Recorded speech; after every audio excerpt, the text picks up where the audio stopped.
All right, so we're diving into this whole stack of research that you sent over about the Science of Identity Foundation. Mm-hmm. Sefaiwaki, Mischa Czaitanii. I mean, it seems like it's got a few different names going on here. We've Yeah. got articles, we've got some social media posts, forum discussions.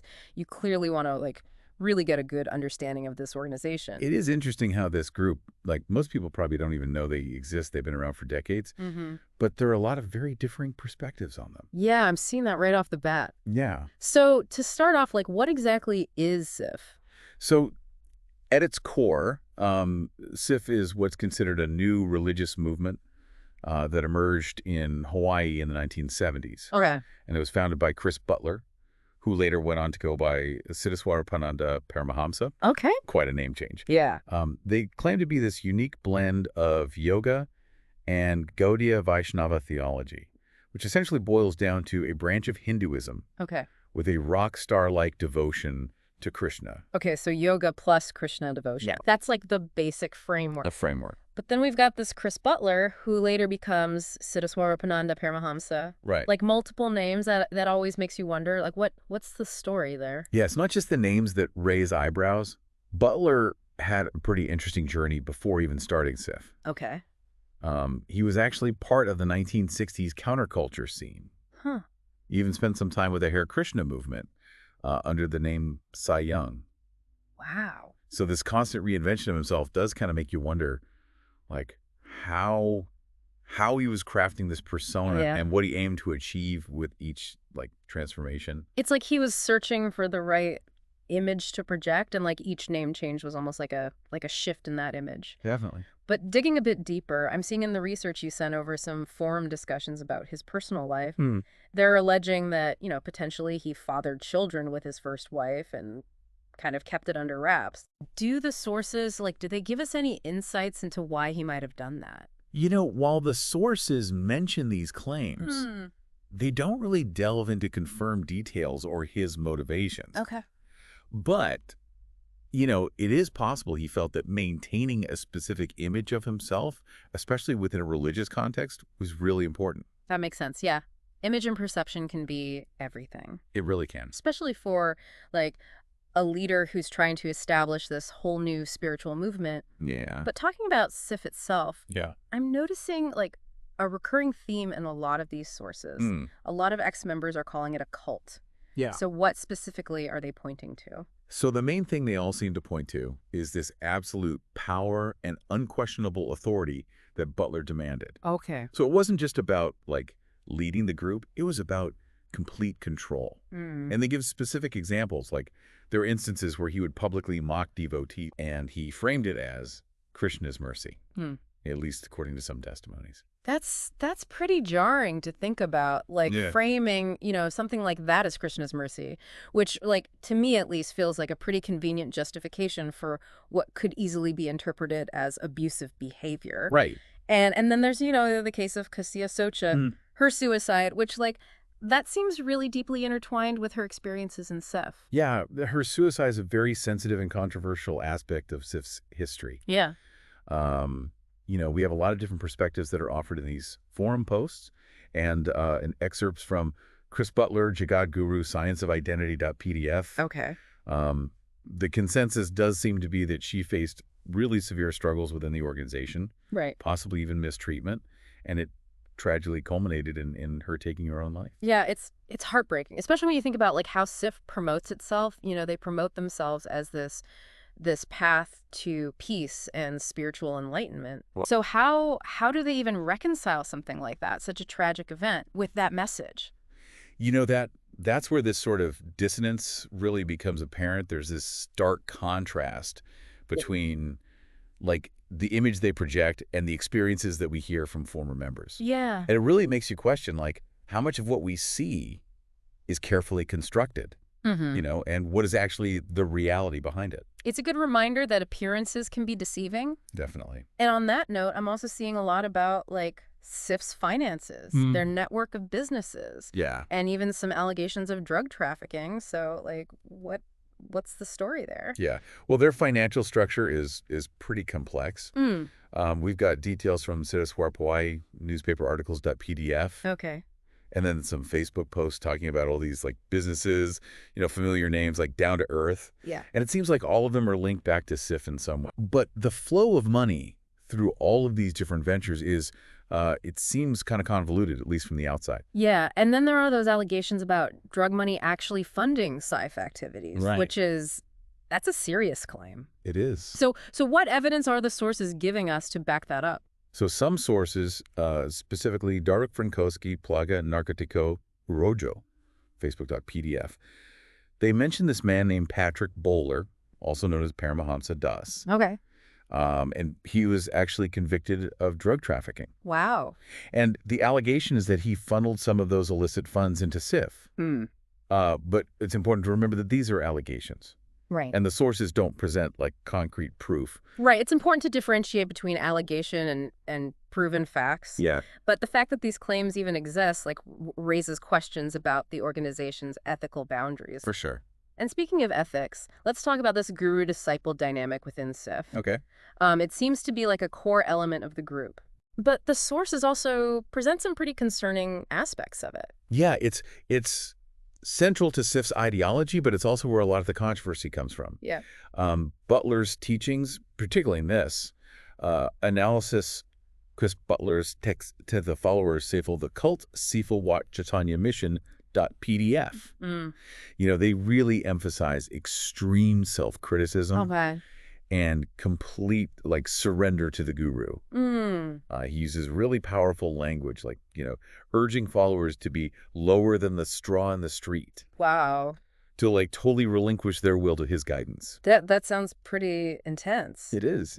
And I mean, the idea of a guru providing guidance and wisdom, that's not inherently bad. No. But the level of submission that he's demanding just seems to cross a line. Yeah. It's no wonder that some ex-members have come forward with these allegations of manipulation and exploitation. Yeah, exactly. And the sources do provide these accounts of devotees who felt pressured to give large sums of money to dedicate their lives to serving Butler or endure emotional abuse under this guise of spiritual growth. It makes you question when does devotion become coercion? Yeah, that's a gray area that we need to be really mindful of.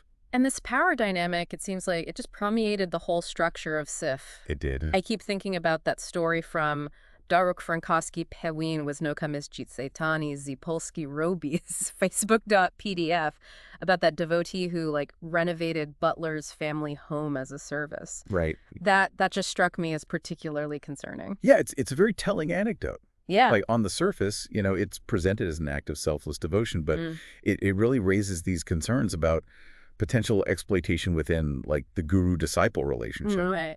Was this truly a free and willing act of service, or was there an element of pressure or even manipulation involved? And when you you connect that back to those claims about, potentially concealed children and possibly shady financial dealings, a pattern starts to emerge, and it just makes you wonder how much of his teachings were about genuine spiritual guidance, and how much was about maintaining this control and power. It's a difficult question to answer definitively. Right. But it's clear that the power dynamics at play within SIF definitely deserve careful scrutiny. Yeah. And it's not just about Butler himself. Right. The sources highlight other instances where high-ranking members within SIF also allegedly engaged in abusive or manipulative behavior. So it seems like the problem may be extended beyond just a single individual. Yeah, which makes it even more important to try to understand the system that allowed this behavior to flourish. Speaking of systems, I'm curious about SIF's political activities, specifically their involvement with the IGG, the Independence for Godly Government. So what was their agenda there? So the IGG promoted a pretty conservative moral agenda. Okay. Advocating for things like slow growth policies, ethical standards for public officials. Right. They claim to be a diverse group. But campaign finance records suggest that many of their major donors had direct ties to SIF. Wow. So it seems like they were really trying to exert their influence on Hawaiian politics. Yeah. While kind of downplaying their connection to the religious organization. That's really interesting. It suggests a level of calculated strategy, a willingness to kind of operate behind the scenes to achieve their goals. For sure. But, if their message resonated with voters? Yeah. Is there anything inherently wrong with them trying to influence policy? Well, that really depends on your perspective. Some people might argue that any group has a right to engage in the political process. Right. But others might find it concerning that they downplay their SIF connection, right, and potentially misled voters about their true motivations, and their agenda. Right. It raises those questions about transparency. Yeah. Authenticity, like were they blurring those lines between church and state by using their religious influence to advance a specific political agenda? That's a really complex issue with no easy answers. Yeah. But it is something for listeners to really consider as they delve deeper into SIF's history and impact. Okay, let's shift gears a little bit. Okay. I'm noticing some pretty intriguing details about like Butler's teachings themselves. Okay. Particularly his views on social issues. Like what stood out to you? Well, Butler's teachings were they were quite conservative, even for the time period. The sources mention his condemnation of homosexuality, skepticism of science, even hostility towards Islam. Wow. These views have attracted considerable criticism, both from those within the organization and outside of it. Yeah. Yeah, that's quite a contrast to like the image of peace and spiritual enlightenment that SIF projects. It is. It seems like there's this significant gap between their outward message and the reality of their leader's ideology. Yeah, there's definitely a tension there. And it raises questions about, how inclusive and tolerant SIF truly was. Yeah. If these teachings were like so central to their belief system, right, how did they impact members who didn't align with those views? And how did those teachings even influence their political activities? Did they actively campaign against like LGBTQ plus rights, right, or promote discriminatory policies? That's something I'd be curious to explore further. Yeah, that's a great point. It's essential to examine like how these teachings might have translated into real world actions and policies. Like, did they actually try to impose their moral framework on others? Yeah, that's a crucial question to consider. All right, moving on to another intriguing aspect of SIF, their connection to Larry Mayhow, who is described in some of the sources as like this potential godfather of organized crime in Hawaii. Right. So what's the story there? So the information about their connection to Mayhow is pretty limited and kind of vague. We do have mentions of him in Siddhiswarup Hawaii newspaper articles.pdf. Okay. And Daruk Frankowski, New Yossi, Larry Mayhow, Nazwani W. Jedni, Divis, Facebook.pdf. But like the exact nature of their relationship remains unclear. It's more of a whisper than a shout. Yeah. But even the suggestion of a connection to organized crime is pretty concerning. It is. So does anything in the sources hint at like why they might have associated with such a controversial figure? Unfortunately, no. The sources don't really delve into potential motivations or the specifics of their interactions. So it's kind of it's a loose thread that leaves more questions than answers. It seems like with SIF, there are always more layers to uncover. Yeah. And speaking of uncovering, I can't help but notice that Butler himself has been pretty elusive in recent years. Is there any info on like his current activities or his whereabouts? That's another aspect that's kind of shrouded in mystery. Yeah. The sources really don't give us much insight into Butler's current life. Okay. Or his involvement with SIF. It's almost like he's intentionally withdrawn from public view. Yes. Leaving his followers and critics to kind of grapple with this legacy that he's created. It's almost like he's become this like enigmatic figure, just kind of fading into the background while the organization that he built continues to operate. Yeah. I wonder if this retreat is like a strategic move or just simply a reflection of his current priorities. It's tough to speculate without more information. Right. But his absence definitely adds to the mystique surrounding SIF. And it raises questions about, the organization's future direction. Yeah, and that brings us to a crucial question. What is the future of SIF? With Butler seemingly like out of the picture, where does the organization go from here? It's tough to predict with any certainty. Yeah. Religious movements, they often evolve and adapt over time. Right. Will SIF continue under new leadership? Mm-hmm. Will it splinter into smaller factions, or will it gradually fade away as its current members age? Yeah, so many possibilities. Right. I'm particularly curious about the leadership question. Okay. Did any of the sources hint at potential successors within SIF? Mm-hmm. Or any like internal power struggles that might be brewing? There is some discussion in the forum posts about possible successors, Okay. but nothing like concrete or conclusive. Right. It seems like the internal workings of SIF remain pretty opaque, Yeah. especially to those outside the organization. It's almost like they've intentionally created this veil of secrecy around their operations. Yeah. Making it really difficult to gauge their current state Right. or future prospects. And this lack of transparency just adds to the intrigue. It does. And it makes their future all the more uncertain. It really does. And it highlights the importance of continued research and investigation into this complex and often contradictory organization. Well, we've covered a lot of ground today. We have. From SIF's origins and controversial leader to, their financial dealings, their political activities, and questionable teachings. It's been a real deep dive into a world that most people are probably unaware of. It is, and it's a world that's just rife with contradictions and complexities. Yeah. We see these instances of devotion and service alongside allegations of manipulation and exploitation. Right. We see this message of peace and enlightenment. Right. But it's juxtaposed with these teachings of intolerance and control. And it's a reminder that even within spiritual contexts, human fallibility and power dynamics can have a really profound impact. Absolutely. And it's so important for listeners to be aware of those complexities, Yes. to approach any belief system or organization with a critical eye. Yeah. Blind faith can be dangerous. They can. And questioning is essential, even within a spiritual framework. I couldn't agree more. And then as we delve deeper into this guru-disciple dynamic within SIF, it's crucial to keep those considerations in mind. Okay.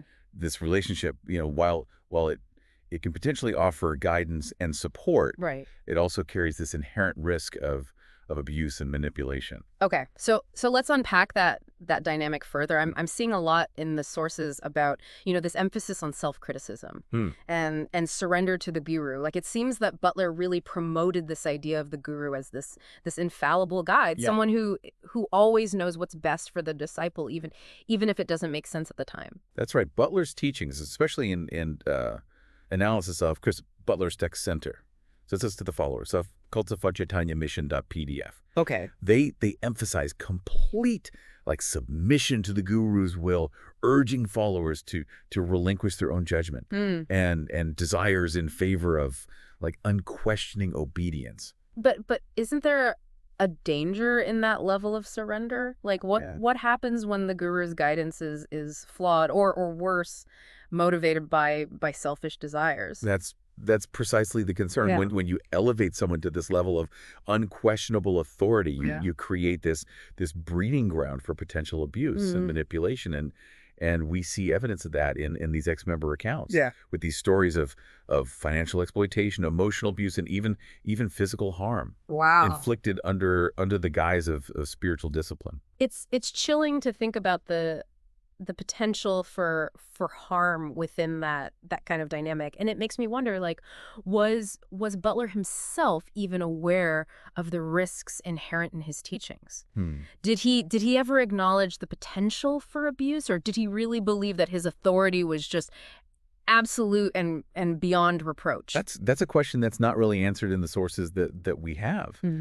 It's possible he genuinely believed in the infallibility of the guru, Right. or maybe he chose to ignore that potential for harm. Yeah. Just to maintain his power and control. It's a disturbing thought either way. It is, and it really highlights the need for critical thinking, even within a spiritual context. No one, regardless of their position or claims of enlightenment, should be immune from scrutiny or accountability. I completely agree. And that brings us back to the heart of this whole deep dive, the importance of questioning, researching, and forming our own informed conclusions. Right. We can't just accept teachings or ideologies at face value, especially when there are these power dynamics and potential for harm involved.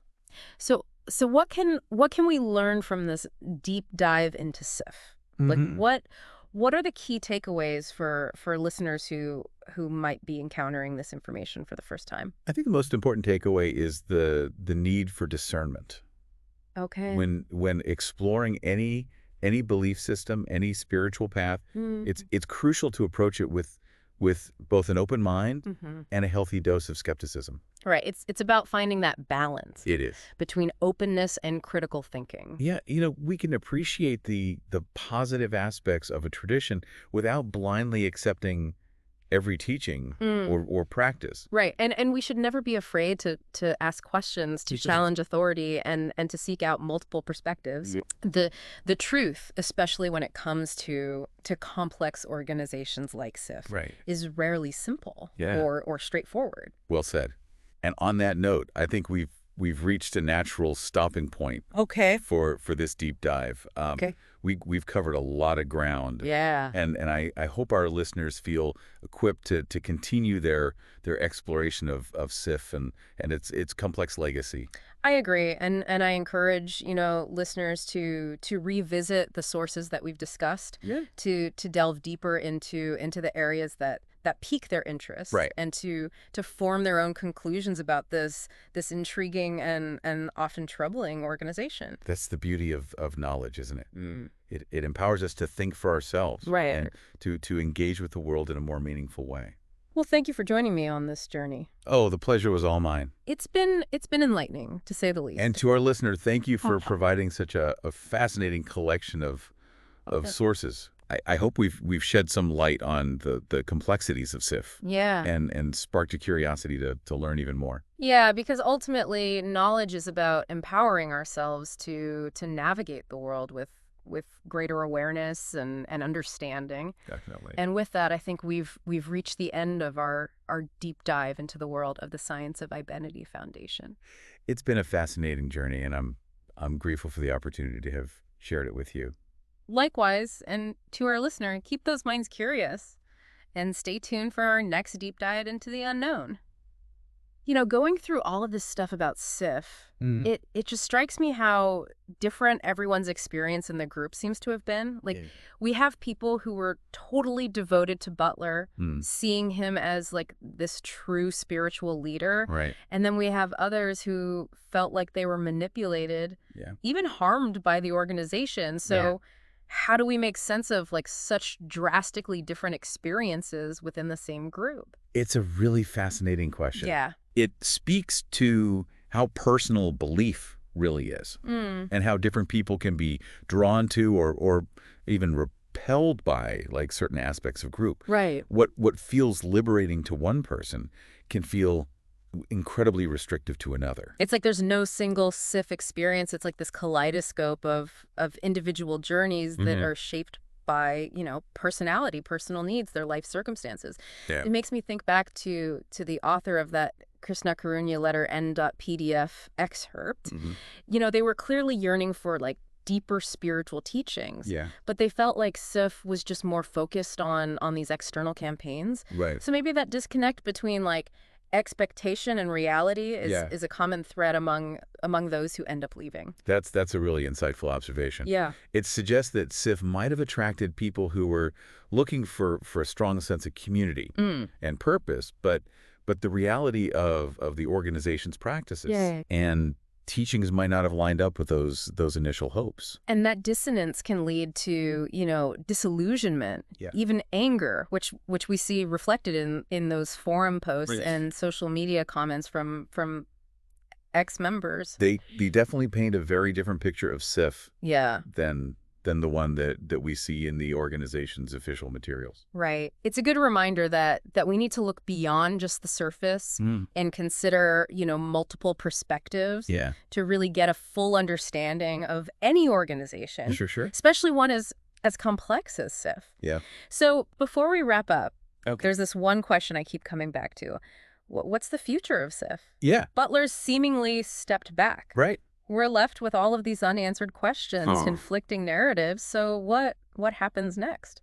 Well, it's hard to predict with any certainty. Right. Religious movements are constantly evolving. So will Sif adapt under new leadership? Mm-hmm. Will it fragment into smaller groups? Or will it slowly fade away as its current members age and recruitment becomes more challenging? There are so many possibilities. I'm especially curious about like that leadership question. Okay. Did any of the sources hint at like potential successors within SIF or any internal power struggles that might be, brewing? There was some speculation in the forum posts about possible successors, but nothing really definitive came out of it. Okay. It seems like SIF's inner workings are very opaque, especially to outsiders. Yeah, it's almost as if they've created this veil of secrecy around their operations, making it like really difficult to gauge their current state and their future trajectory. Yeah, and that lack of transparency just makes their future all the more uncertain. This deep dive has been a real eye-opener. It has. We've explored, SIF's origins, their controversial leader, their financial entanglements, their political maneuvering, their questionable teachings. It's a lot to process. It is. I think, the most important takeaway here is that we should never take things at face value, especially when it comes to belief systems or organizations that wield a lot of power. Right. Critical thinking, questioning, and seeking out those multiple perspectives, it's just essential. Couldn't agree more. We can't just accept information passively. Yeah. We have to engage actively, think for ourselves, and draw our own conclusions. Well said. And with that, I think we've reached the end of our deep dive into the world of the Science of Identity Foundation. It has been a fascinating journey, and I'm really grateful for the opportunity to have shared it with you. Likewise, and to our listener, keep those minds curious and stay tuned for our next deep dive into the unknown.